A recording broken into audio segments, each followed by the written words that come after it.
बेरोजगारी हा शब्द ऐकताच डोळ्यासमोर उभी राहते ती हताश, नैराश्यग्रस्त, चिंतित तरुण आहे. 21व्या शतकात आधुनिकतेची जोड असूनही आजचा युवक बेरोजगारीशी झुंज देताना दिसतोय. कशी तरी वाटलं डिग्री हातात येईल, पुढे वाटेल भविष्याचं काहीतरी होईल, पण काय ग, नोकरी नाही, काय नाही, खूप अवघड झालंय ग. भारतात शैक्षणिक क्षेत्रास पूरक असणारी इतर क्षेत्रे अविकसित राहिली. खेड्यापासून शहरापर्यंतच्या शैक्षणिक प्रवासात रस्त्यांची दुरावस्था, अनियमितपणे वाहतूक व्यवस्था यांसारख्या गोष्टीमुळे त्यांच्या दैनंदिनीत अनेक अडथळे आहेत. स्वातंत्र्याचा अमृत महोत्सव झाला तरीही कौशल्याचा अभाव आणि रोजगाराचा प्रश्न काही सुटेना. भारतातील युवा बेरोजगारीच्या चक्रव्यूहातून बाहेर काही पडेना. ही परिस्थिती टाळण्यासाठी कौशल्य विकासाची जागृतता केली पाहिजे.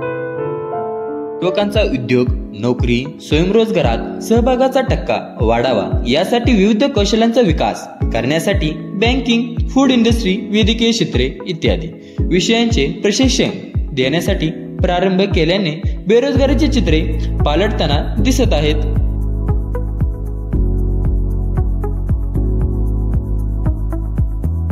मी विद्याभूषणचा विद्यार्थी जिल्हा रोजगार केंद्रातून प्रशिक्षण घेतलं आणि बेकरी व्यवसायाला सुरुवात केली. बेकरी व्यवसायाला सुरुवात केल्यानंतर अनंत अडचणी आल्या. या सगळ्यातून मार्ग काढत व्यवसाय चालू झाला. पण याला महत्वाचा मुद्दा की मी जे प्रशिक्षण घेतलं जिल्हा रोजगार केंद्रातून त्याचा 100% फायदा मिळतो की आपण आज एवढ्या लोकांसाठी काही ना काहीतरी समाजासाठी करतोय, हे एक समाधान मिळतं. रामकृष्ण, माझं नाव संदेश काळोखे, राहणार फलटण. माझे एज्युकेशन BSc झालेले आहे. BSc नंतर MSc सुद्धा केलेले आहे.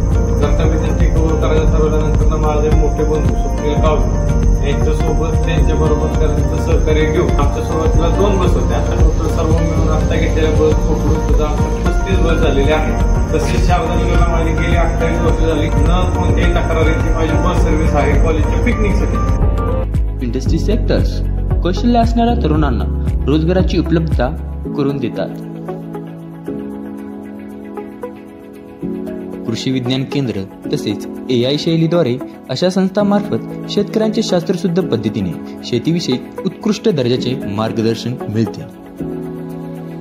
इतर व्यवसायांबरोबरच युवकांना केंद्र, राज्य पातळीवर प्रशासकीय क्षेत्रात नोकरीच्या संधी उपलब्ध आहेत. पदवी काळात अभ्यासक्रमाचे योग्य नियोजन करून बँकिंग, पोलीस भरती व UPSC, MPSC च्या क्षेत्रात यशस्वी होऊन नोकरीच्या संधी उपलब्ध आहेत.